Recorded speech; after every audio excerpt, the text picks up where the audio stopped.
In this video, I will be walking you through how to assemble the MKM Pottery tools, the Steve Tool 2. The Steve Tool 2 comes with 3 texture wheels, 1 handle, and this hardware pack as well as an instruction sheet. First, you will insert 1 washer onto the large 2.5-inch bolt like so.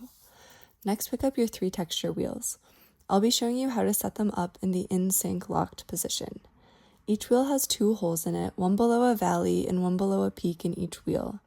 You want to arrange the wheels so that both holes in each wheel are directly above one another.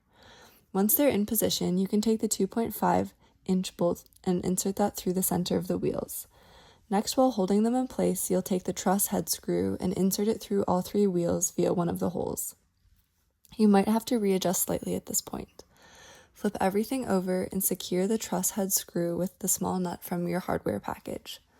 Once this is done, flip the wheels over again and place a washer and then the large nut onto the end of the 2.5-inch bolt. Gently tighten the nut until everything is secure, and then take another washer and place it onto the 2.5-inch bolt so that the nut is sandwiched between the 2 washers. After this is all assembled, you'll take your wooden handle and insert it onto the bolt.